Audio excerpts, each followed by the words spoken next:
Aviala Televisión, un continente de culturas.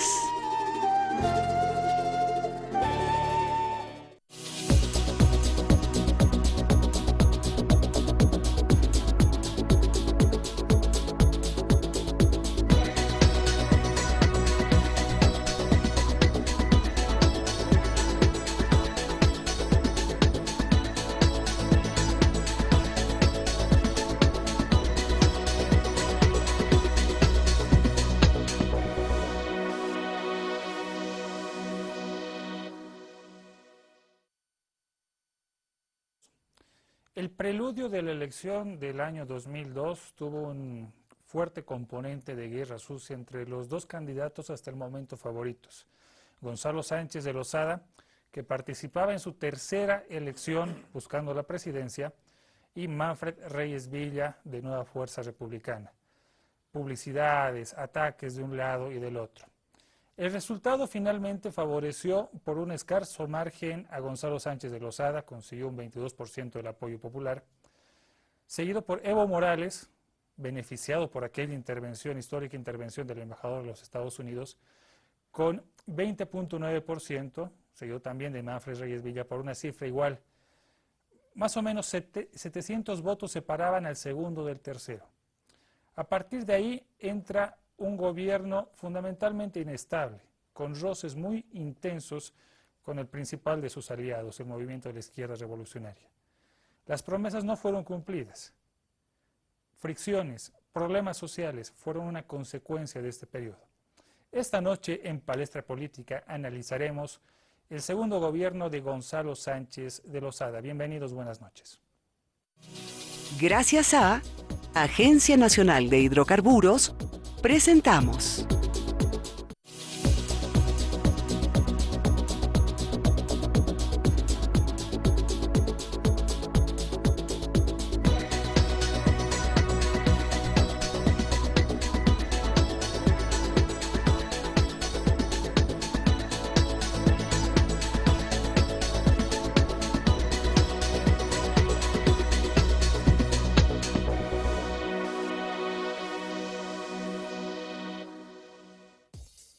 Palestra Política llega hasta sus hogares o donde quiera que se encuentre a través de la señal satelital de Entel. Llegamos a nivel nacional. Hablamos esta noche de un tema muy importante, un punto de inflexión en la historia de Bolivia, con panelistas de lujo. Como todas las noches, presentamos a nuestros protagonistas de esta manera. Hugo Moldis Mercado, estudió Derecho y Comunicación Social, es máster en Relaciones Internacionales, doctorado de Filosofía Política en Proceso, ha publicado Bolivia en los tiempos de Evo, América Latina y la tercera ola emancipadora, la izquierda a 20 años de la caída del socialismo en la URSS. Actualmente es director del semanario La Época.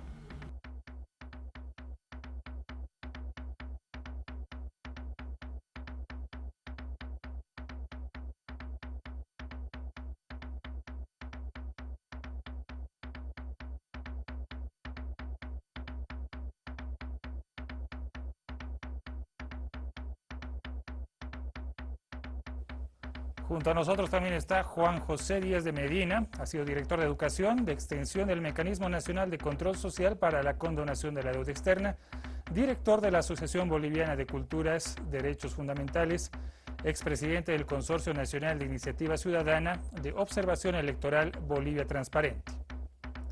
También protagonista fundamental en las luchas del año 2003.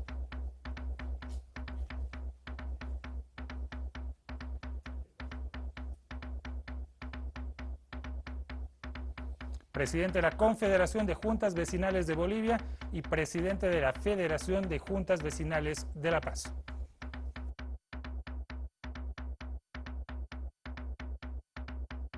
Tenemos también el perfil de David Braulio Vargas Flores, realizó estudios en la Academia Nacional de Policía, egresado como oficial de policías en el grado de subteniente, Academia de Ciencias Policiales de la carrera de Carabineros en Chile, ha cursado esos cursos, licenciado en Administración Superior de Carabineros y Ciencias Policiales, realizó estudios en la Universidad San Francisco de Asís, donde obtuvo la maestría en Desarrollo Humano Sostenible.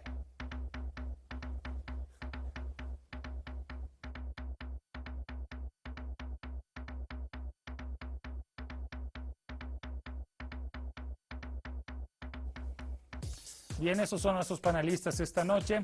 Si usted llega a la sintonía de Avia Yala Televisión y también llega recién a la sintonía de Palestra Política, le recordamos el título del programa y hacemos eco de esa memoria histórica que buscamos todas las noches analizando este proceso gubernamental a continuación.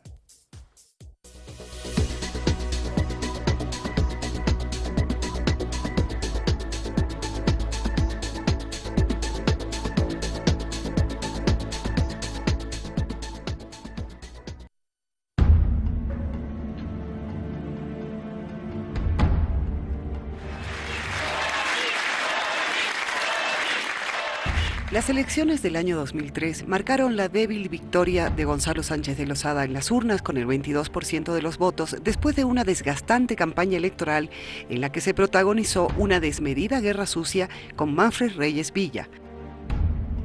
El segundo lugar lo ocupó el MAS de Evo Morales con un 20.9% y el tercero, Nueva Fuerza Republicana, con un 20.9%, con la salvedad que entre el segundo y el tercero existía tan solo 721 votos de diferencia.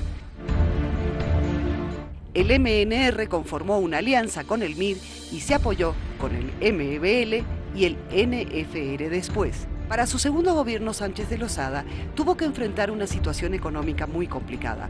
El déficit fiscal era el principal problema, mismo que había comenzado a agudizarse durante el gobierno de Jorge Quiroga. Sánchez de Lozada propuso repetir nuevamente la fórmula del ofrecimiento de empleos para captar la votación del electorado. Obras con empleos era la propuesta. Sin embargo, el único resultado de la oferta fue la creación del PLANE, un programa eventual de empleo basado en la remuneración a nivel del salario mínimo nacional. Los aliados del MNR fueron inconsecuentes con una línea de gobierno homogénea. Jaime Paz mostró fricciones desde un inicio con el presidente por no haberlo nombrado en un discurso de posesión. El movimiento Bolivia Libre se desprendió del gobierno luego de los sucesos de febrero del año 2003 y Unión Cívica Solidaridad carecía de peso político. Nueva Fuerza Republicana jugaba a acercarse y a alejarse del gobierno. En enero del año 2003, ante el fracaso de las negociaciones con el sector cocalero, se produjo un bloqueo de caminos que tuvo saldos lamentables. 12 personas fallecieron, la mayoría cocaleros y campesinos. Este hecho marcó un divorcio irreconciliable entre el presidente y la sociedad, a tal punto que ese mismo mes la desaprobación a su gestión fue del 70%. El gobierno de Sánchez de Lozada, en febrero del año 2003, dio a conocer un proyecto de ley conocido con el nombre de Impuesto al Salario, al que se denominó el impuestazo, determinación que causó el rechazo generalizado de la población.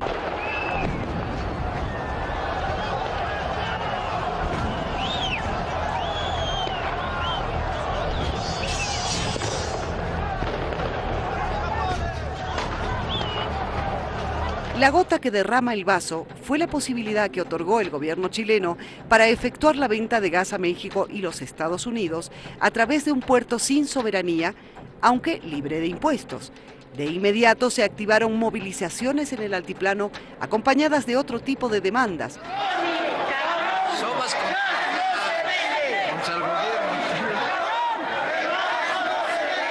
La respuesta militar, en un operativo de desbloqueo en Sorata, terminó en la muerte de 6 personas.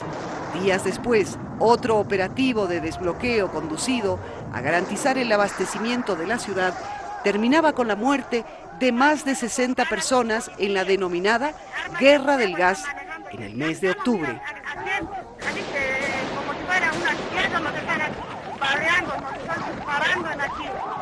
Antes de la renuncia de Sánchez de Lozada, los sectores sociales del país pidieron un referendo por el gas y una asamblea constituyente, aspectos que el entonces presidente negó categóricamente.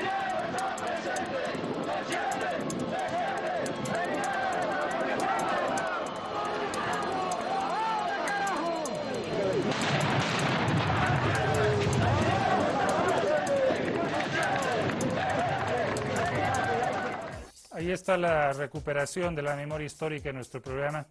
Palestra Política, la producción ha intentado comunicarse, se comunicó con Relaciones Públicas del MNR para que un representante suyo asista a este debate de la noche. Nos contactamos con las personas que nos sugirieron, pero dijeron que no podían venir. En ese marco hacemos esta aclaración, en el marco de la pluralidad que caracteriza al programa. Damos la bienvenida nuevamente a nuestros panelistas, ex mayor de policía David Vargas, don Juan José Díez de Medina y también don Hugo Moldis. Muchos consideran que no se ha hablado del año 2003, se ha hablado prácticamente todo. ¿Qué de nuevo podemos hablar? Ese va a ser el desafío esta noche. Preguntamos a don Hugo Moldis en su primera participación. ¿Dónde está ese desfaz de la promesa electoral a la realidad política del cumplimiento? El MNR, el 2002, en su campaña, propuso, mejor dicho, una política fiscal expansiva, pero luego termina aplicando una medida dura a la sociedad, a la población boliviana con el impuestazo. Buenas noches, don Hugo. Buenas noches. Bueno, lo que pasa es que el impuestazo no es nada más que consecuencia del agotamiento del modelo neoliberal. Creo que lo que sí caracteriza, y quizá habría que detenerse en esto, el gobierno de Sánchez de Lozada, su segundo mandato, es que se desarrolla en medio de la crisis estatal más profunda de nuestra historia. Hemos tenido varias crisis estatales, pero nunca como la que se vivió desde el año 2000. El año 2000, abril, la guerra del agua, marca un punto de inflexión. Es un acontecimiento que cambia el rumbo de la historia, porque se demuestra que sí se puede resistir, sí se puede evitar la transnacionalización y sí se puede triunfar. Entonces, en ese contexto, ¿no? 2000, es que Sánchez de Lozada asume el año 2002 la presidencia y lo hace en un momento de agotamiento del modelo neoliberal y por lo tanto de todas las medidas que le acompañan, la privatización, la transnacionalización, la expansión fiscal, el congelamiento de salarios, la liberalización de la economía. En fin. Segundo, el fracaso de la democracia de pactos, ¿no? Entre el pasanacu que se hacían entre todos los partidos que se oponían, competían en las elecciones, pero finalmente se unían para administrar un Estado que también estaba demostrando grandes señales de debilidad, el Estado que nos acompañó desde la fundación de la República. Y finalmente el gobierno de Sánchez de Lozada condensa el fracaso de una ideología colonial, republicana, capitalista, que hasta antes de la crisis estatal había jugado, como diría Gramsci, un papel de cemento, es decir, un papel de cohesión en la sociedad boliviana. Pero al derrumbarse esto, ¿no? Al derrumbarse ese sistema de valores, ese sistema de creencias, y al producirse en el otro campo la emergencia del movimiento social, y ahí sí yo no estoy de acuerdo con lo que acaba de decir. No son sujetos políticos atrincherados en los movimientos sociales, son movimientos sociales que pasan de la lucha social a la lucha política, que pasan de la lucha reivindicativa a la lucha estratégica y que finalmente se traduce precisamente en una derrota política del emblema del neoliberalismo que fue Sánchez de Lozada. Lo decíamos en ese sentido, usted recordará que la Constitución anterior decía que el pueblo solamente participaba y deliberaba a través de los partidos. El que no se marcaba en eso cometía delito de sedición, ¿no? Constitucionalmente había un marco que evidentemente no admitía esa participación de los movimientos sociales. En ese sentido lo decíamos. Una pregunta a don Juan José Díez de Medina. Recordemos un poco la campaña electoral, ¿les parece? El previo de esa elección que da a Gonzalo Sánchez de Lozada la victoria del 22%, mínima por cierto, una guerra sucia muy fuerte, ¿no? ¿Ustedes se acuerdan de esas propagandas? Tomas aéreas de las casas de Manfred Reyes Villa, respuestas insultativas. Era un momento definitivamente donde muchas cosas estaban en juego, ¿no? Sí, efectivamente, ¿no? En realidad lo que yo quisiera entrar con un preámbulo en que cuando estaba como presidente de la Confederación de Juntas Vecinales en esa época, nosotros tratábamos de organizarnos específicamente en la ciudad del Alto con un problema muy concreto que era la delimitación territorial, ¿no? En esta delimitación territorial no solamente estaba contemplado la FEJU del Alto, sino también otras federaciones de juntas vecinales. Eso nos sirvió, digamos, como una antesala, como una preparación para poder generar, digamos, un rechazo a todo lo que es una política que realmente se estaba caracterizando como dos Bolivias, como una pobreza extrema, y además, ¿no?, de que buscábamos de alguna forma nuestra representatividad. Efectivamente, desde las organizaciones sociales nosotros veíamos una serie de contextos que no estaban claros en ese momento. Por esa razón es de que son varios los actores que habrían propiciado justamente todo este evento que se habría dado en el segundo gobierno de Gonzalo Sánchez de Lozada. Pero efectivamente existió una serie de elementos, la guerra sucia, existieron muchos otros componentes que no solamente fueron electoralistas o de momento, ¿no?, sino que también nosotros la sentíamos en una generación de preocupaciones y de amenazas sobre todo, ¿no? Vamos a volver sobre el tema. Don David Vargas, en los anteriores episodios de este programa estábamos viendo esa secuencia de promesa electoral y cumplimiento, ¿no?, que viene flaqueando desde hace varios gobiernos atrás. Hay una promesa de expansión fiscal, sin embargo, la acción en un momento dado, en conciencia de la dificultad económica, hace que esa promesa no se vaya a cumplir y se vuelve para atrás, se vuelve para atrás. Bueno, debemos también poner en la mesa un acontecimiento que es importante. Bueno, no uno, varios acontecimientos. Cuando recuperamos la democracia en el año 82, la acumulación de medidas económicas que dictaban los gobiernos de turno, del PASNACO que se llamó, todos estaban dirigidos a dañar la familia, la unidad de la familia boliviana. 21060, la relocalización, de tal manera que los gobernantes hacían y deshacían lo que querían en nuestro país. A tal nivel de que los gobiernos creíamos de que no podíamos hacer nada contra el gobierno porque inmediatamente venía un sistema dictatorial, que venían los militares, que se imponían, y ese miedo nos habían metido muy bien a todos los bolivianos, de tal forma de que reclamar al gobierno era un poco menos que imposible. Por eso nosotros en febrero de 2003, cuando se genera el tema del impuesto a los salarios, era pues la gota que rebasaba el vaso, ¿no? Una medida que iba a destruir completamente la economía de los bolivianos. Imagínate los policías que el año 2000 habíamos conseguido un 50% de incremento salarial y que habíamos llegado a alcanzar un salario mínimo de 830 bolivianos. Sale el decreto o la ley que iban a sacar, que a los que ganaban 800 para arriba iban a descontarles. Entonces, creemos que esta medida del impuestazo ha servido para que los bolivianos, cuando hemos reaccionado, hemos mostrado una suerte de poder perder el miedo al sistema, y en octubre hemos demostrado que es posible cambiar cualquier gobierno que se presente a partir de la propia democracia. Yo le propongo sobre los episodios de febrero y octubre, lo vamos a ver un poquito más adelante. Don Hugo, quería decir algo. Sí, a ver, lo que pasa es que lo que he señalado no es un dato menor.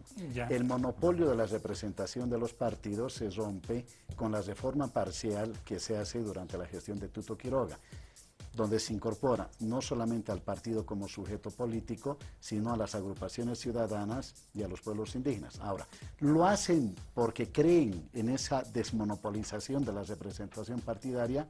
La respuesta no. Lo hacen porque el Estado empieza a desmoronarse desde el año 2000. Una cosa son los detonantes y otra cosa son las causas. Detonantes han sido, y altas expresiones, abril del 2000, septiembre del 2000, febrero del 2003, octubre del 2003, mayo, junio del año 2005, en fin, podríamos citar 4, 5, 6 grandes acontecimientos. Pero evidentemente estaban reflejando causas estructurales del agotamiento de un Estado. Yo quiero tomarle la palabra para hacerle la pregunta ya de la campaña electoral. Usted recuerda este contexto, aterricemos en eso para refrescar la memoria y de repente no quedarnos únicamente en lo de febrero y de octubre, no porque sea menor, sino también para darle contexto. ¿Qué estaba en juego? ¿Por qué tanta rudeza en la campaña? ¿Por qué hasta el embajador norteamericano interfiere, don Hugo? porque estaban queriendo evitar lo inevitable. Es decir, yo me acuerdo bien que en febrero del año 2003, ¿no? Cuando se producen los hechos que acaba de señalar David y que, reitero, tienen sus antecedentes en abril del 2000, vamos a encontrar entre un hecho y otro una campaña electoral que estaba marcada por una crisis de representatividad, por una crisis de legitimidad y por una crisis de autoridad.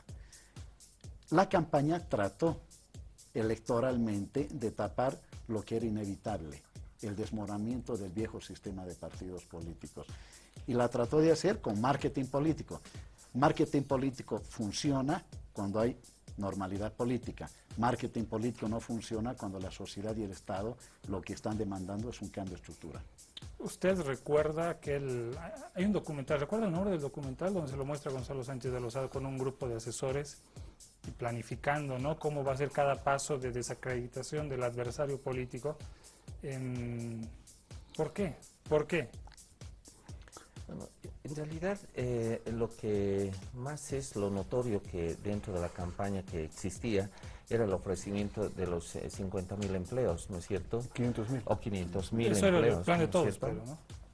Eso era el plan de todos. Plan de El todos. plan de todos, sí. Pero vuelve la misma fórmula, obras con empleos, y querer casar, ¿no?, Exactamente. la nueva gestión con la anterior gestión. Así es. De todas formas, lo que se sentía era más el ofrecimiento, digamos, pero efectivamente detrás de todo esto existía niveles de querer agarrar como sea, ¿no? O sea, el aparato estatal y ver, buscar justamente estos mecanismos de ofrecimiento muy simplista, ¿no? Por llevar calaminas, hacer una serie de elementos que realmente no te estaba llevando, no te estaba generando un marketing político, como se decía, sino más bien te estaba generando otro tipo de expectativas. Tenías que ganar como sea, pero creo que la mala intención no se pudo hacer. Ahora, en aquel momento también sucede algo, ¿no?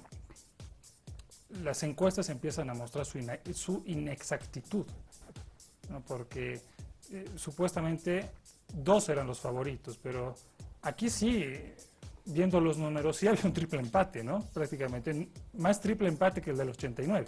¿O qué dice usted?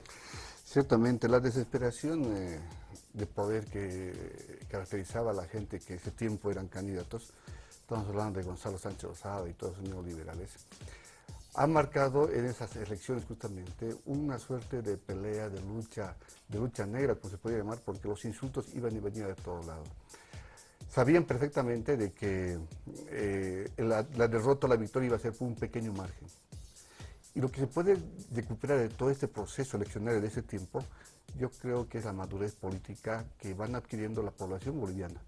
La población boliviana, cuando va discerniendo de los protagonistas de ese momento, da un fuerte golpe y la población empieza a entender que es posible con su voto generar poder para el propio pueblo. Porque el 20 y tantos % que obtiene Evo Morales no es otra cosa que decir, ¿saben qué? Yo estoy cansado de Gonzalo Sánchez Lozada, estoy cansado de Manfred Villa, que se presentan lo mismo. Entonces voy a votar por otra persona. Y yo creo que la gente empieza a entender que su voto sí es importante y empieza a votar por una persona que creen que lo puede representar. No ocurre lo que ocurrió años pasados, cuando uno estaba obligado a votar por los que aparecían en televisión y decía, pucha, aunque no hay más, tengo que votar por uno de ellos. Y de ahí salió tanto en boga la época de octubre, el pasanaco, el Es pasanaco. cierto condicionamiento, ¿no? O sea, visual. Esto mostraba, ¿no?, ciertamente que la posibilidad del pueblo boliviano de madurar, y hoy mismo es un pueblo madurísimo, nos muestra esto, cómo se refleja esto en el hecho de que la gente estuviese capaz de votar al presidente por uno, al candidato para gobernador para otra persona, lo que se mostró en 2005, creo, 2006, muy bueno. Entonces la gente ya empieza a madurar y empieza a entender que su voto es importante y empieza a utilizar el voto de manera inteligente, sabiendo que su voto es importante para la consecución de los objetivos como anhelos que tiene el pueblo. Bien, don David, estamos analizando primero los entretelones de ese gobierno del año 2002 al 2003, que cae en octubre del 2003. Había conciencia de un mal momento económico. Sin embargo, la receta parecía ser la misma, al menos eso lo reflejan los libros de análisis, ¿no? Se quería, al menos en la intención de la MNR, casar esta nueva gestión a la gestión del 93 para limpiar una imagen. Al volver estaremos hablando de los temas de octubre, pero antes de los temas de febrero y cerrando un poco este tema político.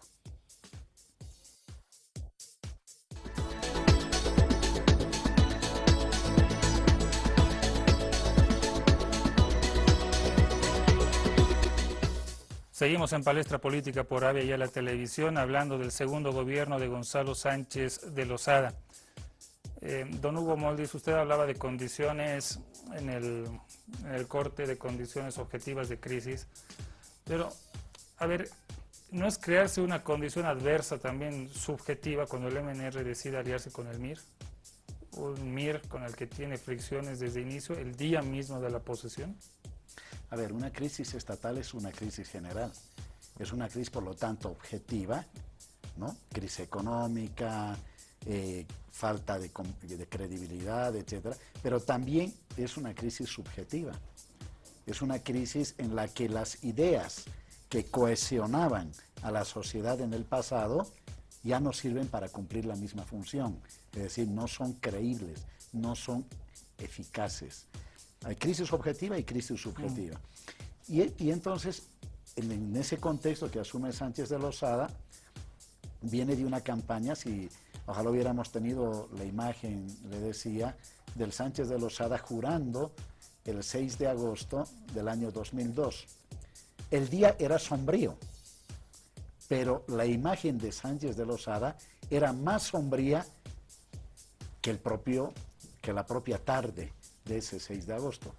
Segundo, quizá Sánchez de Lozada se dio cuenta en ese momento que el consejo que le dio su asesor de marketing electoral, actualmente asesor de Samuel Doria Medina, de que no asumiera el gobierno, de que en el Congreso se pusieran de acuerdo entre las fuerzas tradicionales para hacerlo presidente el 2002 a Evo Morales, quizá Sánchez de Lozada, ¿no?, que fue lo primero que no escuchó, quizá se dio cuenta que tuvo que haber escuchado ese consejo. Y digo que no escuchó también un segundo dato, el año 2003, cuando en abril, después del febrero, el MNR organiza un evento en la que lo invitan Álvaro García Linera, en ese momento una personalidad política, un analista político a partir del Pentágono, que, ¿no es cierto?, señala que Bolivia estaba viviendo una crisis estatal profunda.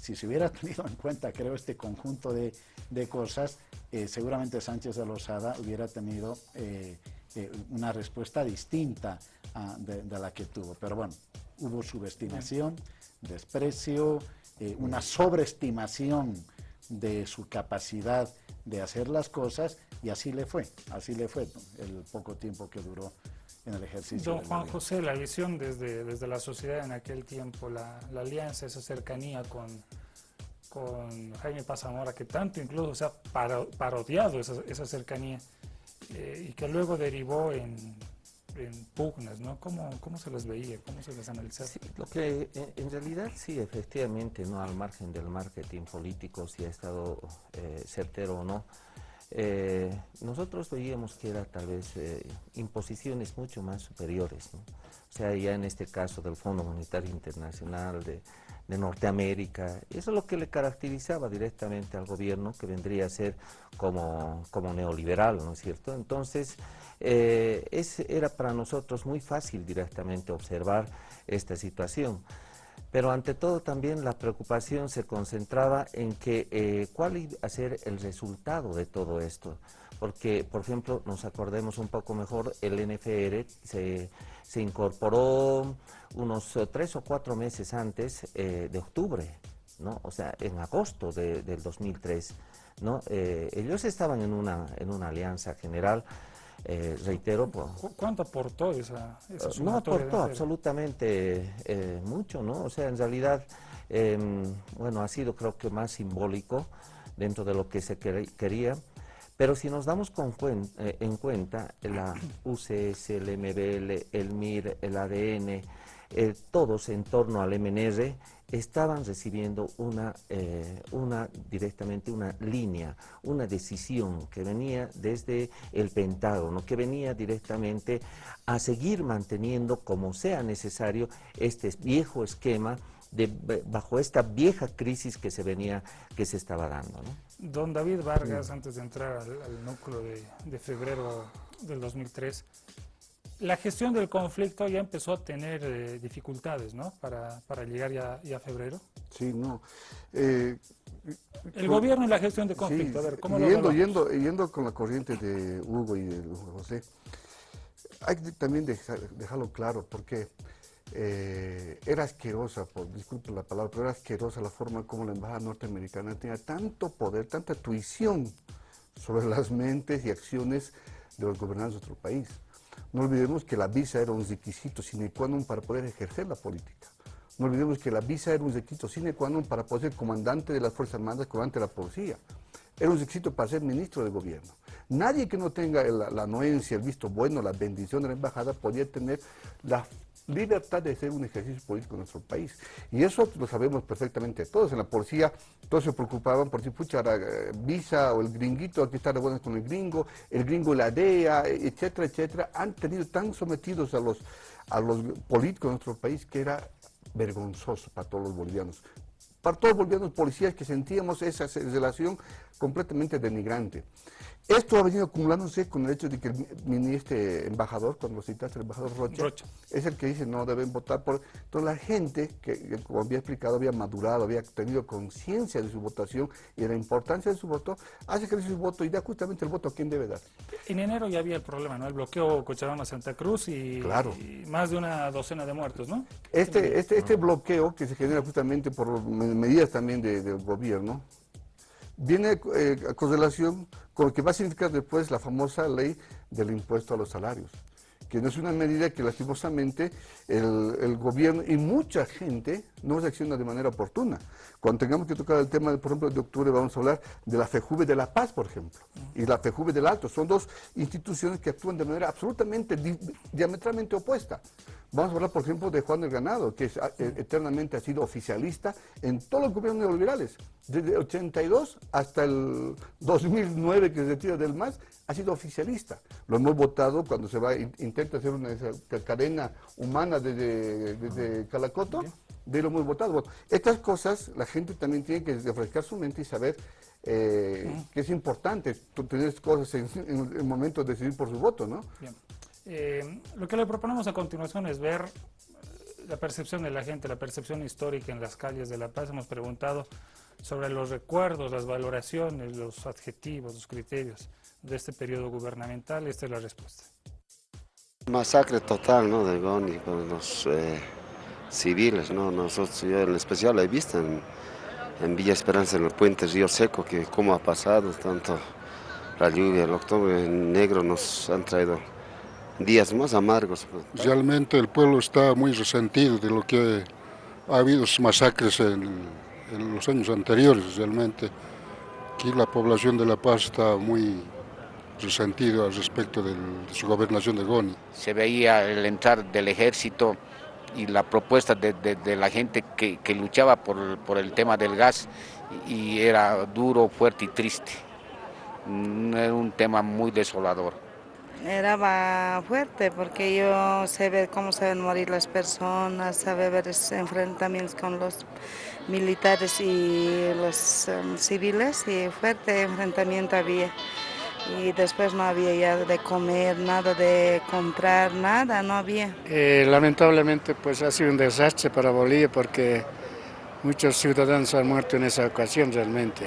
Y recordamos quizás con tanta tristeza de que muchos niños también han sido abandonados por sus padres, han muerto pues varones y mujeres, mucha gente. Esas veces había un temor, ¿no? En todo Bolivia, más que todo. Nosotros vivimos en área rural, en el campo, trabajamos en agricultura, animales, crianza de animales, todo eso.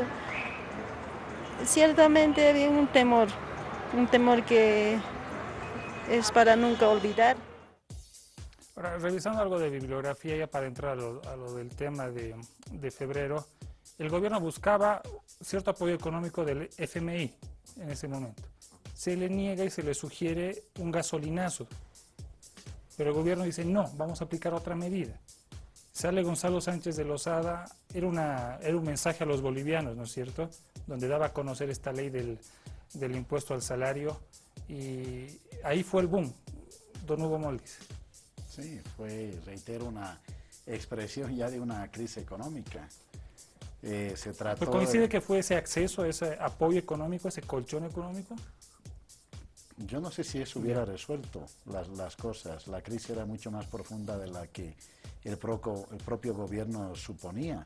El país no tenía más de 1.200 millones de dólares de reservas internacionales, no había plata para inversiones, se había engañado este país con la capitalización en la década, la primera gestión de Goni, con inversiones que nunca llegaron, más bien con brasileños que, por ejemplo, se llevaban hasta el foco del Joyce aéreo boliviano, en fin, es decir, era una acumulación que, no vista de esa manera por el gonismo y pensando que solo la iba a resolver con mayores ingresos captados a partir de una expansión impositiva, era prácticamente ignorar y desconocer lo que estaba sucediendo en el país. Se empieza una política de captar, ¿no?, de tributos, recaudaciones que no eran suficientes y llega esta noticia. ¿Cómo es tomada y recibida esta noticia, don Juan José?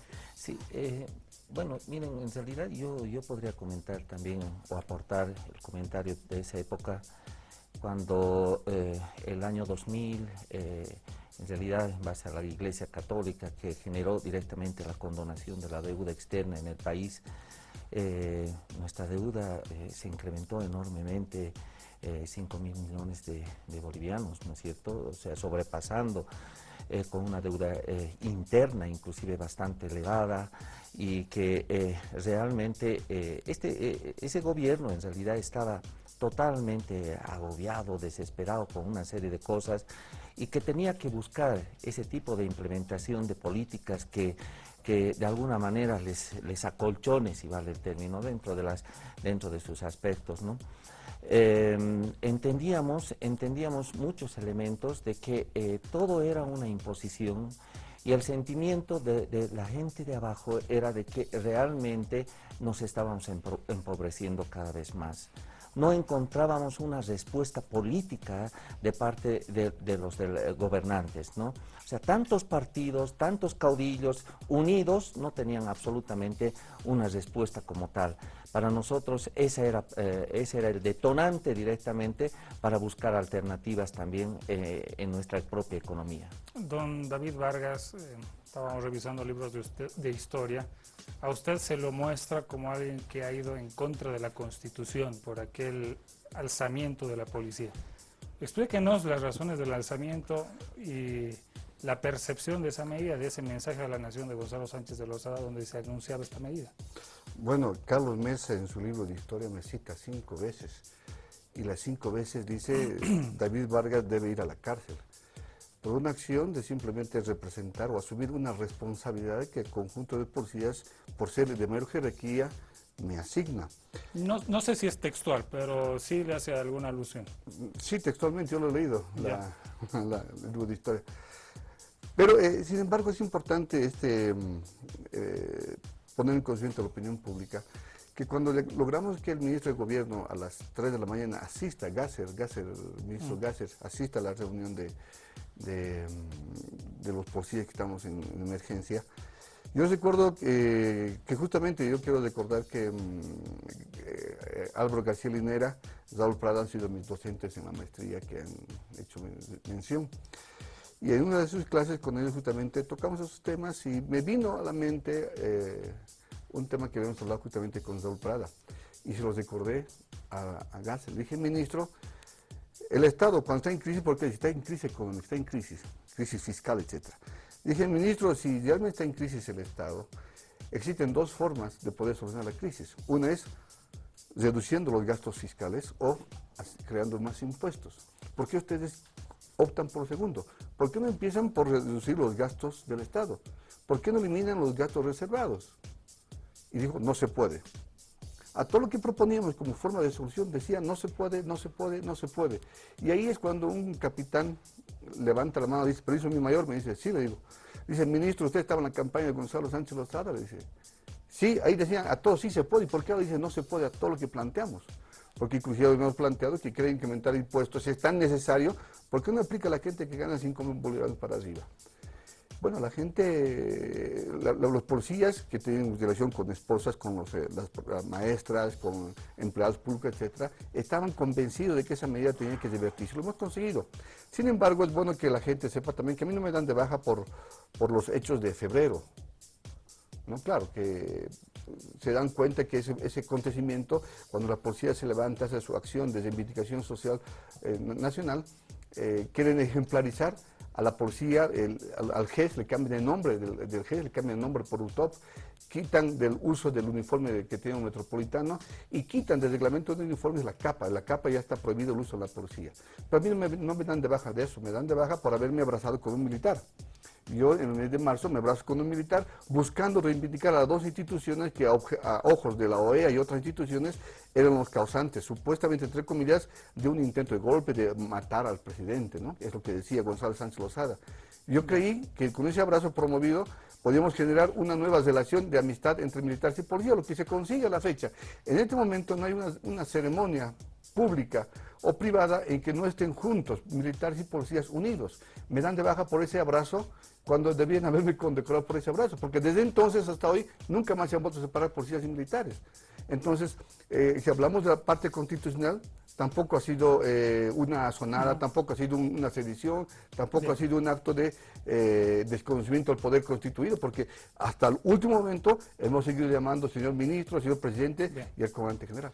Ahora, en ese marco, ¿no? ¿Ustedes se acuerdan aquellos balazos que supuestamente provenían del Banco Central al Palacio de Gobierno, que perforaron un cristal, que tenían la intención de matar al presidente en ese momento? Bueno, cosas de la historia, ¿no? Seguimos con el debate después de la pausa, amigos, ya volvemos.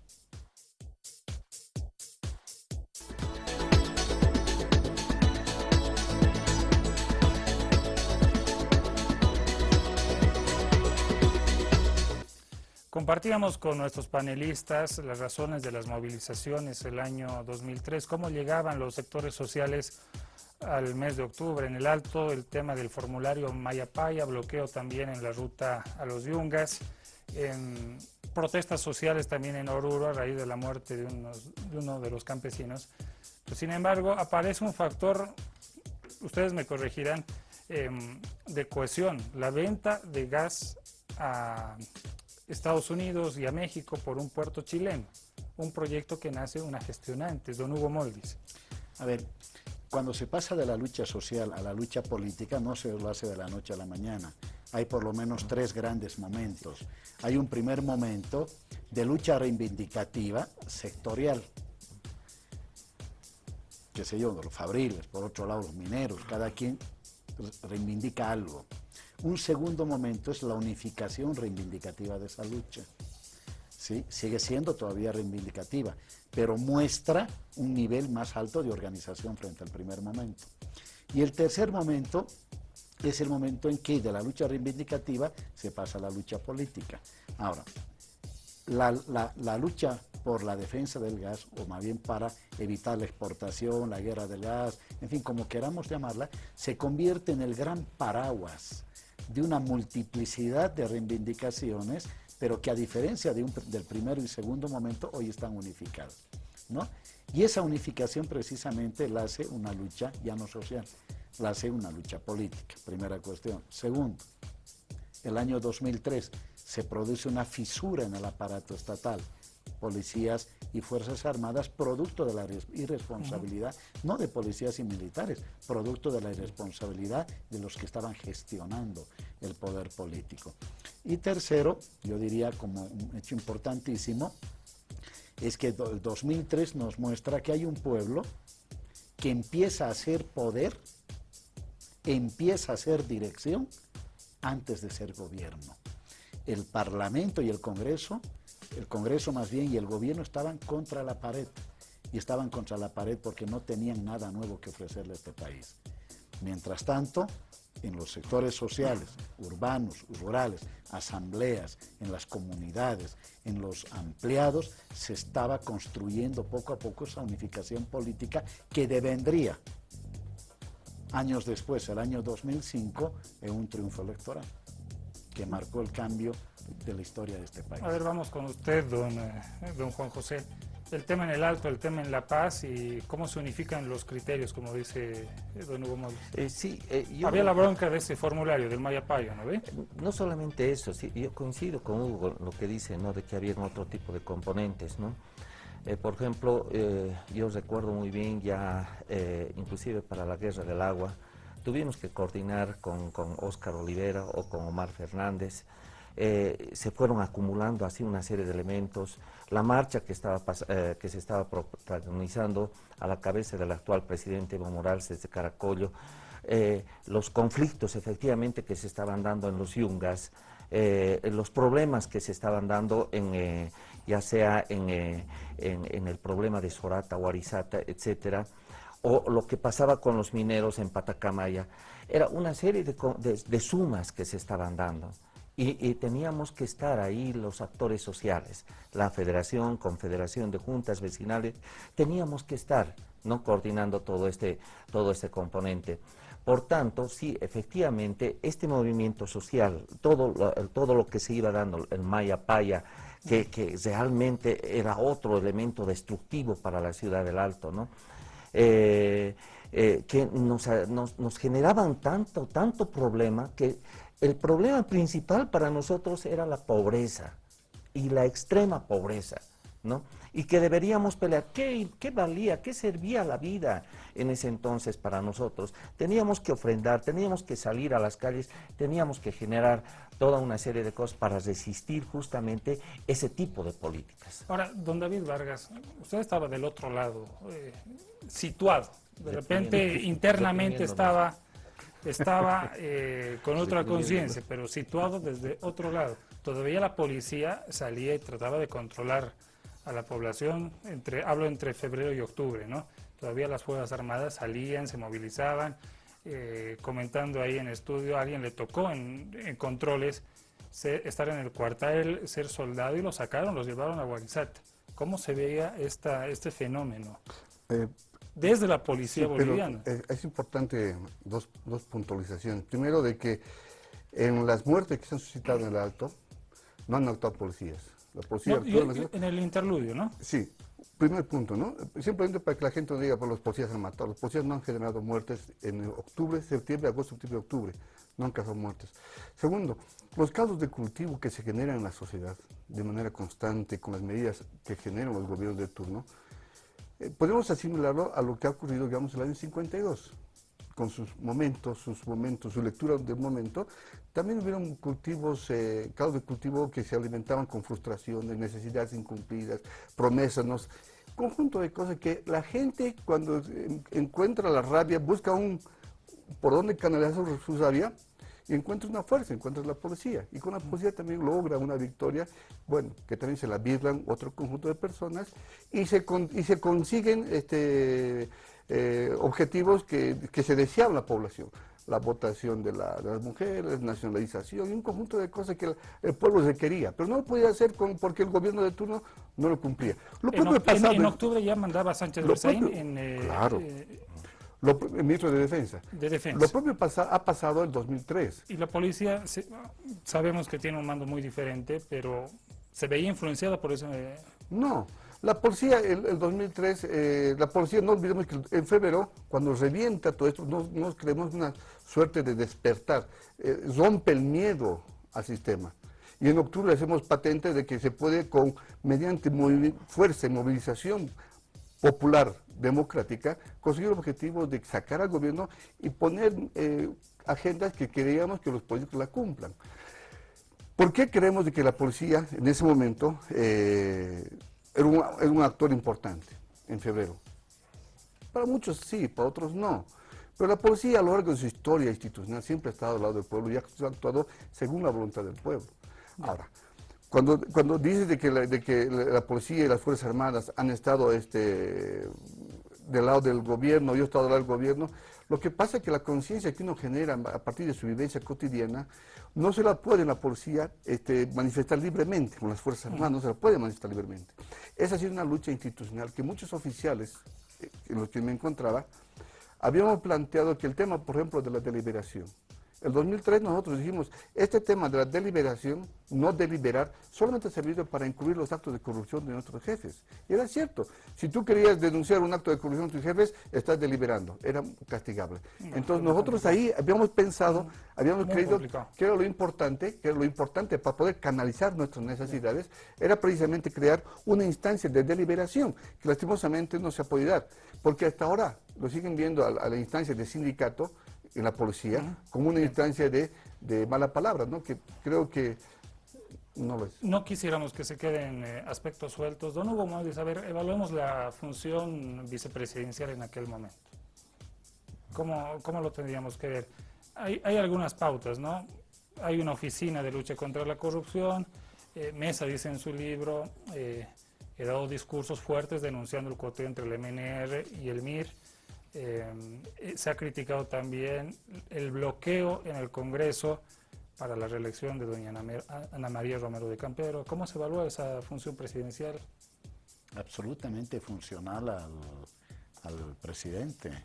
La vicepresidencia en este país ha sido la quinta rueda del carro, como popularmente se dice. Quizá eso sirva para eludir responsabilidades parciales, pero alguien es vicepresidente de un presidente porque comparten el mismo proyecto. Es muy duro lo que está diciendo. Sí, sí, por supuesto que sí.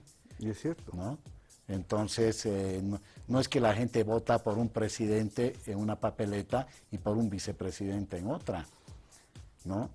Pero tan funcional, no solo al gobierno de Sánchez de Lozada, sino tan funcional al modelo neoliberal, que Carlos Mesa tuvo la oportunidad de escuchar a este pueblo en el resultado de su referéndum y no lo escuchó, cuando el pueblo le pedía la recuperación estatal de los hidrocarburos para el pueblo, y por eso también tuvo que renunciar, ¿no? Entonces, yo no haría una diferencia entre uno y otro en términos estructurales, aunque ciertamente se tratan de dos personalidades distintas. La primera, absolutamente sobreestimada, sobredimensionada, con una gran descalificación y subestimación de lo que el pueblo podía hacer. Y la segunda, ¿no es cierto?, sin tener mayor fuerza como para poder, por lo menos, evitar un desenlace por el desastre. Yo creo que la madurez no estuvo en la vicepresidencia de ese ¿Dónde momento. estuvo? La madurez estuvo en las manos del pueblo, lo que ha dicho hace un momento David, de no buscar una salida por la ruptura constitucional, sino apegarse a la sustitución de Sánchez de Lozada por la vía de la continuidad constitucional. Don David Vargas, hablemos de los aliados del MIR. Se hablaba también del aporte que podía hacer Nueva Fuerza Republicana, que al final de cuentas, si uno ve la distribución de poder y entra un aliado más, es complicado. O sea, la porción de torta podría ser más pequeña para los aliados. Bueno, los bolivianos de este tipo, desde el 82 hasta que sale Sánchez Lozada, hasta que gana Evo Morales, estábamos acostumbrados a ver que el MIR se aliaba y tenía 3 ministerios, los del MBL, etcétera, etcétera. Siempre ha sido esa jugarreta de los políticos. Sin embargo, yo quiero resaltar la madurez de la población en un acontecimiento que parecería mínimo, pero es muy importante desde mi punto de vista. Cuando suceden los hechos de agosto, septiembre, la población boliviana, como una muestra de rabia contenida, de frustración ya de tantas cosas, de tantas promesas incumplidas, quiere golpear al poder. Siente ganas de enfrentarse y golpear al poder. Pero como sabe que golpear al poder significaría una ruptura democrática, hace lo que muestra claramente en las imágenes de televisión, destruye la vicepresidencia, los partidos políticos, sus sedes han sido destruidos, quemados, y eso no es una cosa menor. Si vemos de la parte psicológica, el pueblo está diciendo, estamos en contra del sistema que está imperando en Bolivia, en contra de esos gobiernos que no hacen nada, queremos otra cosa. Y ahí justamente será el resultado por el que el 2006 ya tenemos un presidente que no tiene que cuotear las instancias de poder. Y bueno, estamos Vamos con don Juan José, le voy a apretar con el tiempo, don Juan José. Si yo le digo, el segundo gobierno de Gonzalo Sánchez de Lozada repuso el Bonasol, institucionalizó el SUMI, creó ese fondo de empleo indirecto. A ver qué más tengo. Había la intención de crear un fondo de empresas, un hospital de empresas en realidad. ¿Qué me contestaría? No, que todo eso quedó en la nada, ¿no? Pese a que en su primera fase habría planteado, por ejemplo, la ley de participación popular, la ley de capitalización que supuestamente iba a generar ingresos, etcétera, pero todo lo planteado absolutamente no pudo satisfacer directamente todas estas necesidades, ¿no? Bien, don Juan José, hablamos ya de nuestras conclusiones. Miren, ya ha terminado más de una hora de programa. Comenzamos con don David Vargas, es momento de las conclusiones. Le vamos a dar un minuto de nuestro reloj del sur. Estamos en el sur, el tiempo gira de otra forma y usted va a escuchar una campanita cuando su tiempo se haya agotado. Adelante, don David Vargas. Bueno, la conclusión a la que puedo llegar es de que el pueblo, a partir de febrero del año 2003, ha perdido el miedo de decir lo que piensa y lo que siente y manifestarlo de la manera que ellos crean conveniente. También el pueblo ha madurado tan bien en la parte democrática que ha entendido que su voto es importante y que con él puede justamente hacer que se cambien los gobiernos que crea conveniente. Yo creo que el pueblo va a seguir dando muestras en nuestro país de gran madurez política y va a ser un ejemplo a nivel sudamericano de lo que significa el ejercicio de la democracia en Bolivia. Tiene 25 segundos más. También quiero decir que la policía, como las Fuerzas Armadas, desde entonces ya no vuelven a enfrentarse nunca más. Hoy son dos instituciones que están al servicio de nuestra población y de nuestro país. Y nunca más se enfrentarán policías y militares, como fue mi gran anhelo a partir de marzo del año 2003. Vamos a escuchar el sonido. Ahí está. Exactamente. Juan José Díaz de Medina, su reflexión a través de esa experiencia en las organizaciones de la paz y el arte. Yo creo que en todo este proceso de lo que ha venido desarrollándose, nadie puede adjudicarse directamente representatividad de todo lo que ha podido pasar, excepto el pueblo mismo, ¿no?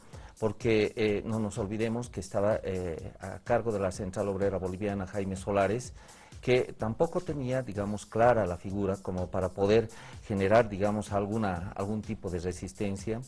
Teníamos a Felipe Quispe, que estaba en la CSUCB, ¿no?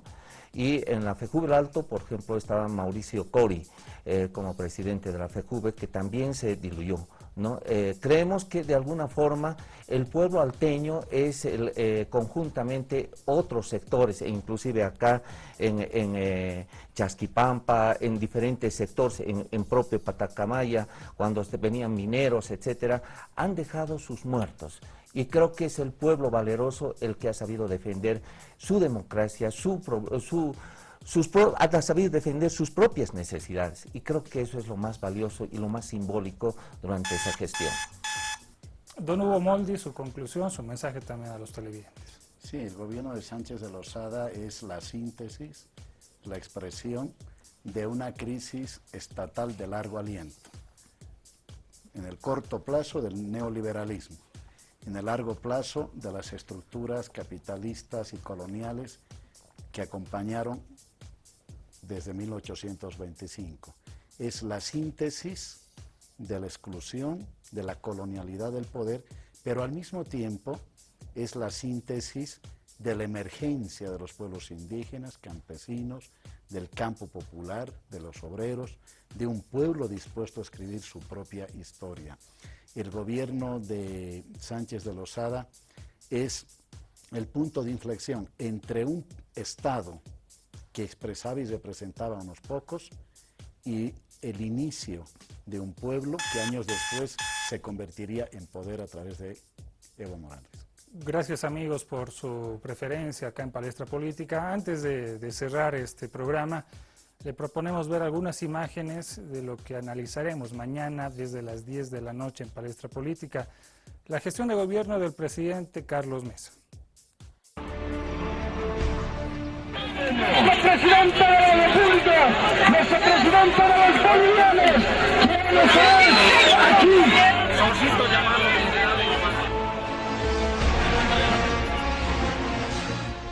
Las ideas hoy son libres. y deben correr libremente en un referéndum que hemos peleado durante tantos años y que el 18 de julio será tuyo, y mío y de Bolivia. El debate continúa acá en Palestra Política con nuestros panelistas. Les damos las gracias nuevamente por su sintonía. Gracias, don David Vargas. Gracias, don Hugo Moldis. Gracias, don Juan José Díez de Medina. Nos reencontramos en 24 horas. Que les vaya muy bien. Buen descanso. Buenas noches.